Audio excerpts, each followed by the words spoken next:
അകില് കൊട്ടി പെണ്ണാണ്. അടിയാളക്കൂട്ടങ്ങൾ ഹാട്ടാടി പാടുന്നു. ഇന്നല്ലേ തമ്പ്രാന്റെ പുഞ്ചപ്പാടം കൊയ്തു മെതിക്കണ നാളല്ലേ.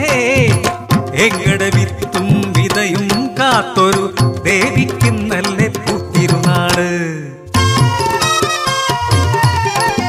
കൊയ്യണ നേരത്ത് കുഞ്ചണ പെണ്ണെ മനക്കല തമ്പ്രാന്റെ ഷേരു കണ്ടോ. നാണം കൊണ്ടരിവാളു കൈക്കു കൊണ്ടയ്യോ. ചെഞ്ചോര പൊടിഞ്ഞപ്പോൾ നാണക്കേടായി. മൂവന്തി മാഞ്ഞപ്പോൾ മാടത്തിലിരുന്ന് മയങ്ങാതെ ഞാനാരൂപമോർത്തു. പിന്നീടൻ കണ്ട കനവിലെല്ലാം ഒറ്റയാൻ തോൽക്കുന്ന കൊച്ചു തമ്പ്രാൻ. പലകുറി കണ്ടതും കളിച്ചിരി പറഞ്ഞതും അടിവയറ്റിലോരനക്കമായി മാറി.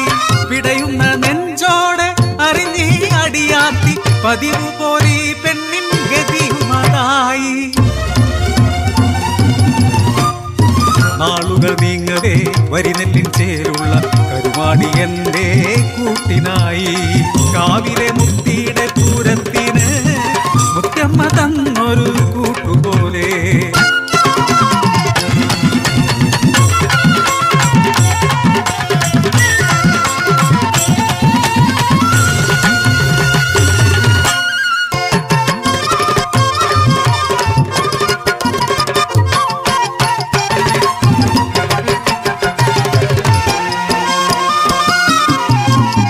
കൊയ്യണ നേരത്ത് കോലത്തെപ്പുറം പണിക്കാരികൾ പറഞ്ഞ കഥയറിഞ്ഞു ഞാൻ. തമ്പ്രാന്റെ വേലിക്കു കുഞ്ഞു പിറക്കില്ലത്രേ. ദത്തിനായി നാടെങ്ങും തിരച്ചിലാണ്. എൻ കണ്ണനെ കാണാനും അമ്മിഞ്ഞ നൽകാനും തെക്കേ പറമ്പിലേക്കേറവേ. കണ്ണനെ എടുത്ത് തമ്പ്രാന്റെ കിങ്കരർ തിരിയുന്നൊരാ കാഴ്ച കണ്ട് ഞാൻ കെട്ടിത്തരിച്ചു പോ. ഒരു തുലാവർഷരാത്രിയിൽ തമ്പ്രാന്റെ മോഹം ഇവളിൽ തീർത്തതാണ്. സ്വന്തമായി കുഞ്ഞു ജീവിച്ചിരിക്കുമ്പോ മറ്റൊരു തെറ്റു വേണ്ട പോലും. മാനാഭിമാനങ്ങൾ കാറ്റിൽ പറത്തി കാര്യസാധ്യത്തിനായി മേലാളവർഗം കോരൊത്ത ന്യായവും നീതിയുമാണ്.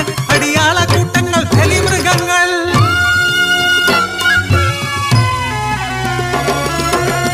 അടക്കിയ തേങ്ങലോടെ വറ്റാത്ത മാറോടെ അന്യയെ പോലെ ഞാൻ നോക്കി നിന്നു. എന്റെ ജീവനെ എന്നിൽ നിന്നടത്തിയൊരാ കാഴ്ച. അമ്മയുണർന്നു, എന്റെ മാറു ചുരന്നു. ഓടി ഞാൻ ഉണ്ണിക്കായി പിടിവലിയായി. ഒറ്റത്തടിപ്പാലമേറവേ ഉണ്ണി കൈവിട്ടു വെള്ളത്തിൽ വീണു പോയി.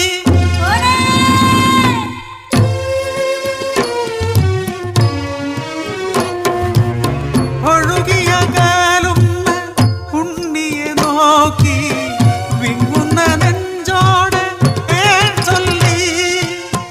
എവിടെങ്കിലും നീ ജീവിച്ചാൽ മതിയെന്ന് ഒരു വേള ഈ അമ്മ നിലച്ചുപോയി കണ്ണ. കൊതി കൊണ്ടല്ലേ കണ്ണ വാരിപ്പുണർന്നത്. ഇനി എന്നു കാണുമെന്നെ കൺമണിയേ.